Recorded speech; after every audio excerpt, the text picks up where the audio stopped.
So what is the point of paying an influencer to get more brand recognition? And what can you do as a brand to ensure that you can build a marketing strategy that promotes your brand further without having to always pay influencers to, give you a shout out?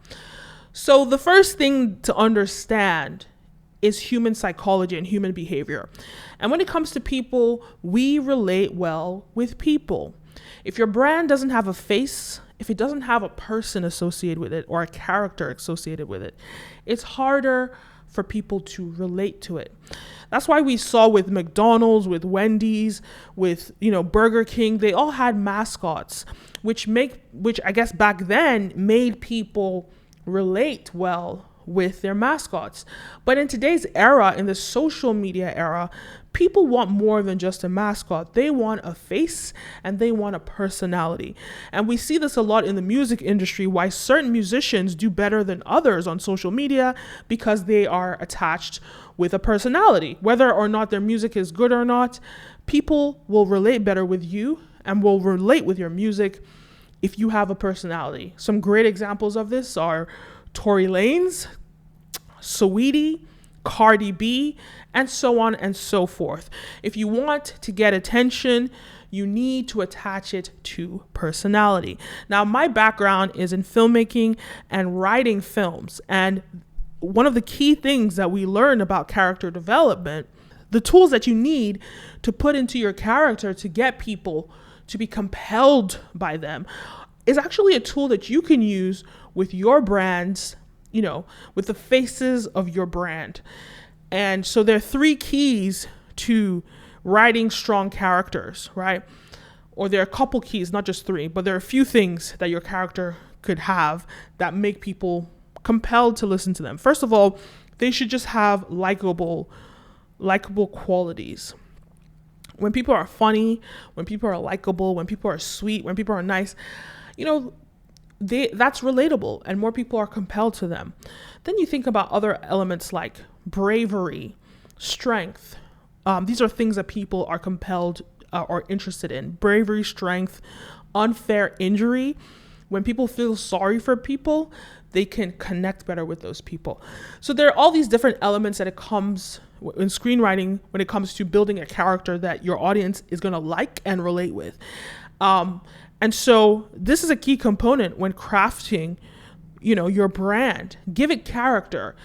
And if you want to collaborate with influencers, make sure those influencers are aligned with what your brand is offering the world in terms of their personality and their character, etc. Or you can build your own characters and use them to promote your brand, to build awareness and attention towards your brand through having interesting characters that people can relate with and people love. And if you don't want to have just one character, because that person could be the face of your brand, they take it, like, what's his name? Jake from State Farm.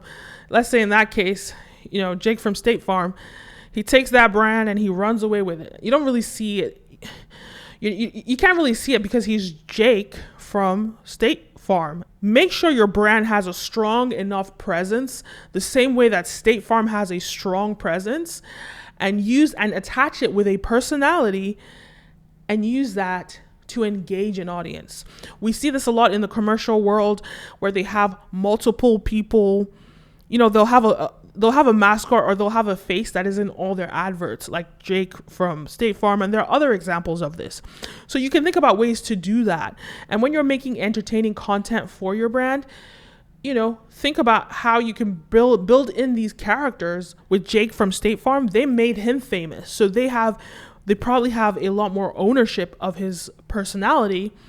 And you probably see it in the contract. They probably have more ownership of him as a personality than they would if they went to a big celebrity and asked to associate with themselves. So is it worth it to pay an influencer to promote your brand?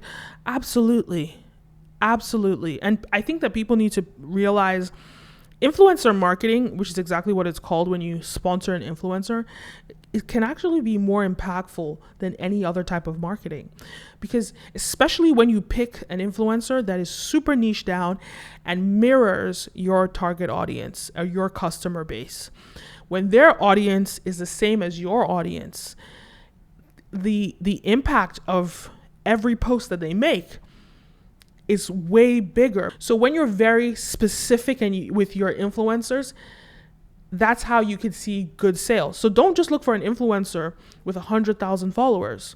You're not necessarily going to get sales if their audience isn't the same as yours. And we're finding out that nano influencers, which is influencers with under 10,000 followers, and micro influencers, I believe that's influencers in the 10,000 to 50,000 range, actually have a higher percentage of engagement on their posts than influencers with bigger followings. So don't sleep on the nano influencers, or the micro ones, people with 1,000 followers. Don't sleep on them because their audience is highly engaged in their content. And so you could pluck together 10 nano influencers or even 10 micro influencers and pay them what you would pay one influencer with, maybe a mid-tier influencer or even a mega influencer. You could pay probably even less and get more impact. So be strategic about getting influencers to work with you. It's definitely beneficial as long as you're strategic about who you pick to promote your brand. So a strategy that I would look into is maybe picking like 10 nano influencers, or mix it about. Some of them could be micro influencers. Some of them could be nano influencers. Get 10 of them, super niche down, mirrors your audience, put a campaign and have them promote your brand. And so that people can engage with their personality and collaborate with these influencers to make entertaining content, not just content that is, boring and, buy this product, because nobody's going to really care, but content that is engaging and it's great content marketing and makes your customers want to buy into your product and want to trust your product. So yes, absolutely, sponsoring an influencer is great for you, and also give your brand a personality so it can be more compelling and ultimately make people want to buy into it. So those are my thoughts. Please leave a comment down below if you have any questions. And don't forget to like, follow, subscribe on all socials. This video is brought to you by Brand Video Pros Members Lab, where we teach brands and businesses how to increase their influence and sales. See you next time. My name is Kenim. See you next time. Peace.